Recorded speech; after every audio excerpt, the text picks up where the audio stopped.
안녕하세요. 골든클럽 세계금융연구원 원장 정기준입니다. 이번 주 증시가 안 좋았네요.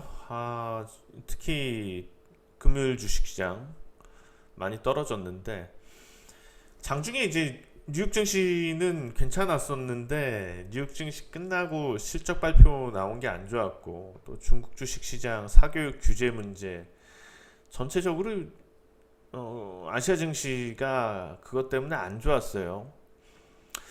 근데 이제 7월 한 달을 돌아봐야지 될 텐데 7월 한 달을 돌아볼 때 해외 이제 나스닥을 보시면 다우랑 나스닥을 보시면은 주가가 괜찮았어요. 7월 달에 나쁘지 않았어요. 자, 7월인데 반면에 국내 주식 시장을 보시게 되면은 안 좋았죠. 디커플링이죠. 확연하게 안 좋았습니다. 많이 떨어지거나 그런 건 아니에요. 근데 특히 이제 뭐 코스닥을 보시면 코스닥도 실제로 한 달 동안 떨어지진 않고 변동성이 좀 있었죠. 근데 오히려 코스닥 같은 경우에는 그냥 슬금슬금 하락하는 게 낫지 이렇게 변동성만 커지고 등락을 하면 개인 투자자들은 오히려 수익률이 더 저조합니다. 어쨌거나 지금 중요한 건 시장이 뉴욕 증시하고는 국내 주식 시장이 좀 달랐다는 거고요. 국내 주식 시장하고 이제 해외 증시 한번 비교를 해서 봐야지 될 텐데 다우도 7월 달에 올랐고 그러니까 추세가 좋은 흐름이었고 나스닥 역시도 나쁘진 않았어요. 근데 이제 사실 그냥 니케이를 일본 증시를 아시아로만 볼 수는 없지만은 니케이 같은 경우에는 국내보다 더 안 좋았고 대만도 사실상 국내보다는 좋지 않았던 흐름이고요. 중국 증시는 뭐 최근에 아주 벼락이고 안 좋고요. 여기서 왜 이런 현상이 나오는지에 대해서 우리가 파악을 할 필요가 있어요. 늘 이제 주식시장에서 되풀이되고 있는 부분인데요. 환율 얘기를 안 할 수가 없습니다. 원달러 환율로 넘어와서 7월 이 구간에 지금 환율 동향을 보는 거예요. 글로벌적으로 어떤 이슈가 있었죠? 전 세계적으로 어떤 이슈가 있었나요? 7월에 델타 변이, 알파 변이, 코로나19가 재확산됐죠. 코로나19 재확산 때문에 한국을 비롯해서 주요 경제국들이 또다시 문을 닫죠. 이거는 전 세계 소비하고도 상관이 될 수 있는 부분이고 어찌됐거나 과거 팬데믹만큼의 충격은 아니지만 확진자 수가 무수히 급증을 하고 있다는 것 자체가 리스크 확산이라는 거죠. 자, 전 세계적으로 그와 관련돼서 뭐 꼭 코로나뿐만 아니고 다른 데서든 어떤 뭐 정세가 좀 심각해지던 간에 어떤 리스크가 발생을 했을 때 환율 균형이 어떻게 될까요? 달러화 선호가 높아지죠. 그러니까 실제로 뭐 이번에는 특별히 미국의 금리 인상 가능성까지 제기가 되면서 더 환율에서 영향이 컸지만 그와 더불어서 코로나19 재확산에 따라서 전 세계 그와 관련된 리스크가 높아지면서 환율이 올라간 거예요. 이거는 뭐 미국이 더 심하냐 일본이 더 심하냐 그거하고는 상관이 없어요. 그러면은 작년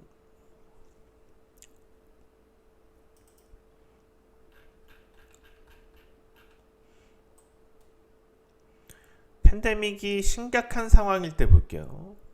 전 세계 팬데믹 상황이 매우 심각한 상황일 때 원달러 환율이 폭등세였죠.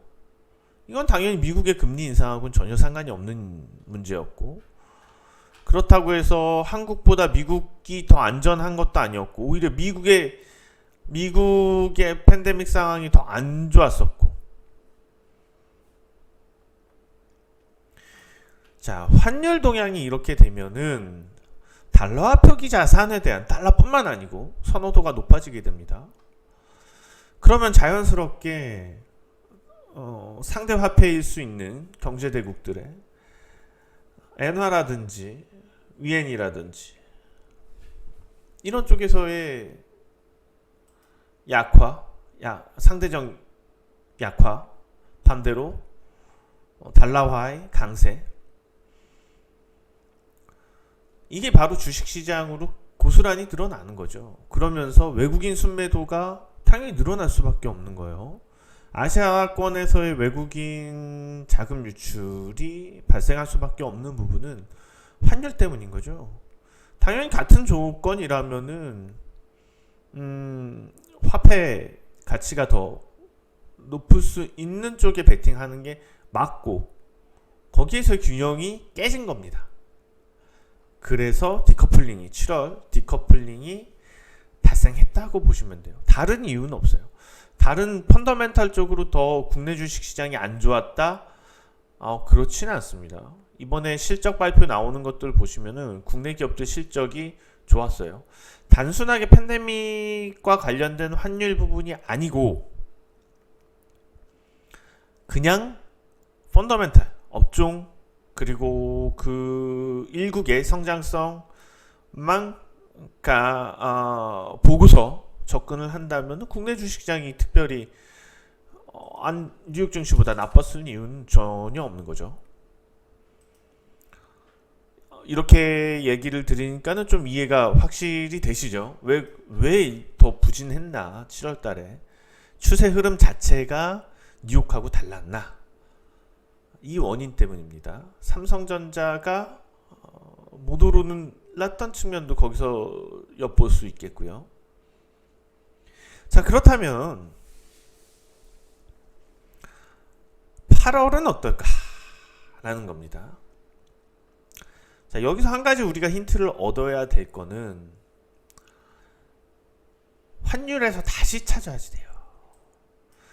작년 코로나가 확산될 때 환율이 급상승했었죠. 이때는 그 리스크 때문에 환율이 이제 상당히 너무 지나치게 왔던 거고 올랐던 거고, 그러다 보니까는 또 그 리스크는 금방 깨져 나왔었고 펀더멘털을 따르기 시작했던 거고, 단기 이슈에 의한 환율 상승이었고, 그 뒤로 환율은 펀더멘털을 찾아서 쭉 하락했다. 이번 또 리스크와 더불어서 미국의 금리 인상 가능성 때문에 슬금에서 쭉 올라온 거죠. 이 부분이에요. 그러니까는 정상적인 환율 경로가, 추세의 경로가 깨진 거죠. 실제로 정상적인 트렌드였으면은 반대의 흐름이 맞았던 거고요. 어느 정도 환율 상승 자체가 일회적 측면이 존재를 했다는 거죠. 팬데믹 확산 때문에. 그러면은 8월 달에는 이 추세는 분명히 주춤할 겁니다. 다시. 그러면은 뭐 급격하게 하락하지는 않겠지만은 9월 달까지도 슬그머니 환율은 1130원 아래로 내려가게 될 거고, 자연스럽게 수급 상황이 안정을 찾을 겁니다. 이와 더불어서 수급이 안정을 찾을 수 있는 또 한 가지 이유는 대형 IPO, 한국의 대형 IPO가 마무리가 된다는 점. 8월 초순에 다 있죠. 카카오뱅크가 시총 18조, 그 다음에 6일로 예정이 되어 있고 8월 9일날 HKNON, 이거는 뭐 그렇게 크진 않습니다. 시총이 B에서 1, 2조 정도 되는 것 같고, 크래프톤이 24조입니다. 그러면 크래프톤 24조와 카카오뱅크 18조 이것만 해도 진짜 천문학 100대1 천문학적인 수준의 자금이 소요가 됩니다. 여기에 이미 기관들이 준비를 하는 거죠. 다른 데서 돈을 뺄 수밖에 없는 거고. 상장 때 왜 이렇게 몰리냐 하면은 저금리 기조 때문이에요. 저금리 기조가 심하면 당연히 상장 쪽에 돈이 많이 몰립니다. 이게 뭐 경쟁률이 어찌 되었던 간에 돈이 단기간에 확정적인 이윤이 생기는 거죠. 단 1%라도. 한 달, 만약에 이제 그 다른 종목들에서 자금을 빼고, 기관에서 자금을 빼고, 마련이 됐어요. 마련이 돼서 상장에 참여를 해서, 실질적으로 뭐 100주 신청을 해봤자, 100주 청약 넣어봤자 한 주 받는다고 하더라도, 여기서 단 1%의 수익이 발생을 한다면은, 그러니까 이제, 뭐 100주를 총 다 해서 한 거죠. 그러면 충분히 들어가고도 남는다는 거죠. 1%만 나오더라도. 그런데 이제 1%가 나오지 않고 0.3%가 나오더라도 그거는 충분히 할만하다는 거죠. 시간외 단일가 시장이 종료되었습니다. 계산을 했을 때 뭐 길게 한 달의 준비 기간이라고 쳤을 때 1년에 4%가 나오는 거니까 4% 가깝게 나오는 거니까 그러면은 당연히 미친 듯이 들어가겠죠. 시중 이율보다 월등히 높으니까. 개인의 접근 방식하고는 다릅니다. 그래서 큰 자금들이 또 이쪽으로 쏠리다 보니까는 국내 수급이 더 안 좋았던 거죠. 그러면 8월에 우리가 반드시 주목을 해야지 될 점이 그거라는 거예요. 8월 시장이 국내 주식시장이 폭등세로 갈 가능성도 상당하다는 거예요. 이런 측면에서 본다면 환율은 내려올 거고 대형 IPO가 마무리가 될 거고 그렇다면 그 대형 IPO를 위해 준비된 자금들은 그 다음에 이런 대형 IPO가 별로 없으니까 시장으로 흡수될 겁니다. 많은 부분이.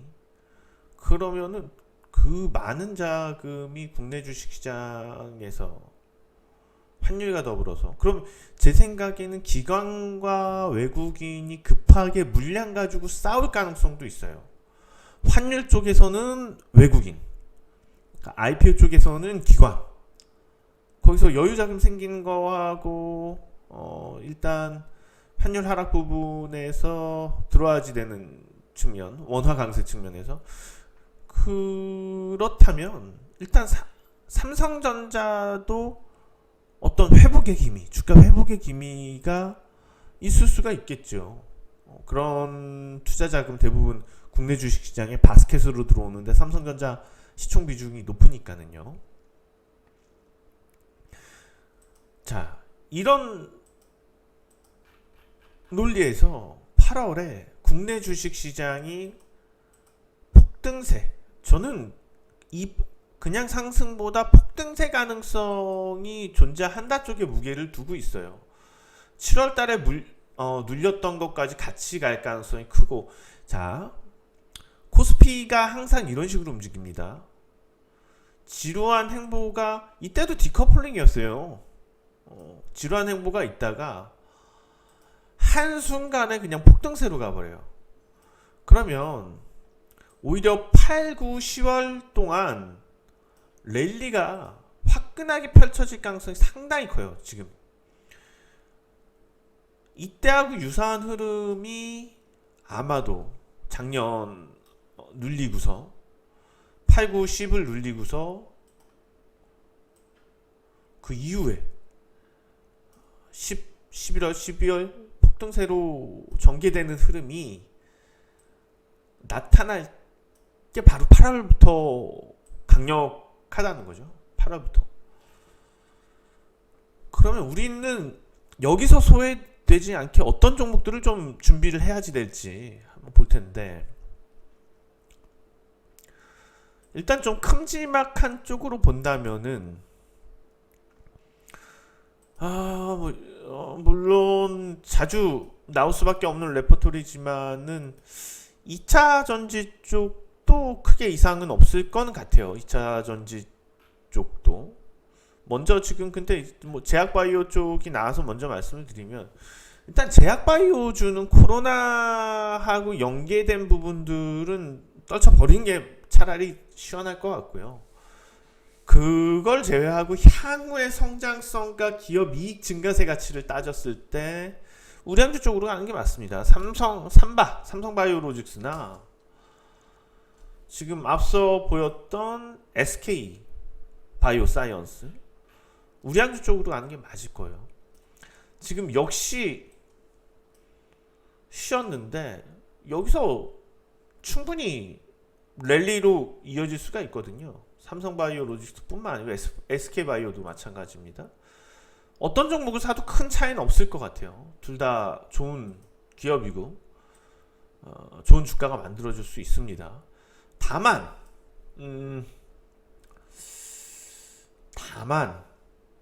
이제 저 SK바이오사이언스 같은 경우 물량 부담은 있을 수가 있어요. 그런 물량 부담에 대한 게 있다면은 차라리 돌아서 삼성바이오 쪽이 날 수도 있습니다.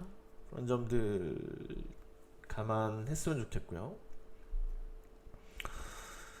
그 다음에 일단 뭐 아까 2차 전지 얘기를 잠깐 드렸었잖아요. 2차 전지 관련돼서는 삼성 SDI가 있고, 그 다음에 많이 오른 종목들도 있죠. 에코프로비엠 이런 종목들이 아주 많이 올랐죠. 또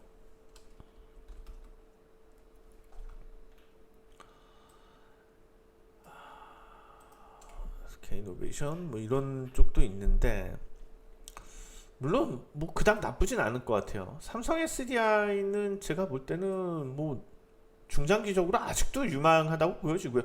과거에 올랐던 거는 그냥 과거에 올랐던 걸로 치는 게 맞을 것 같고, 근데 이것보다 저는 차라리 그 2차 전지 저런 소재나 이런 쪽이 더 유망하지 않을까 싶어요. 그런 쪽에서 본다면 MK전자 뭐 소재 쪽 많이 올랐는데 실제로 저는 성장성이 이것보다는 훨씬 클 거라고 봅니다. 그래서 세트 업체보다는, 생산 업체보다는 차라리 소재나 이런 뭐 장비 이런 쪽이 맞지 않을까. 신흥 SEC도 그래서 유망하고, 아까 에코프로비임도 많이 올랐지만은 더 가능성도 있을 것 같고, 동화기업이 그닥 안 올랐지만은 뭐 이쪽 관련돼서 전해액 관련돼서 또 그런 쪽 기업들에 대해서 볼 필요가 있다고 봐요. 다들 막 그렇게 위험한 종목들도 아니고, 그래서 지금 말씀드렸던 이런 소재나 재료 쪽 종목들 관심을 갖자. 자, 그리고 마지막입니다. 마지막으로 이거는 테마인데 대북 테마예요. 남북 대북 테마. 일단 철도 관련돼서 이슈가 좀 있는 것 같고, 그렇다면 대아TI하고 푸른 기술이죠. 자, 대북 테마는 좀 이번에 짧게 보지 마시고 길게 보시는 게 좋아요. 정권 말기이기 때문에 길게 보시는 게 좋습니다. 오를 때 가지 마세요. 분명히 또 안 좋은 소식들 나오면서 빠질 때 있어요. 빠질 때 껴서 들어가시고, 조비, 그 다음에 아시아 종묘 이런 종목들도 관심 있게 보세요. 빠질 때 들어가시라고 말씀을 드렸습니다. 오를 때 따라 들어가지 마시고요. 자, 오늘 8월 전망 해봤습니다. 여기서 마치도록 하겠습니다. 지금까지 골든클럽 세계금융연구원 원장 정기준이었습니다. 고맙습니다.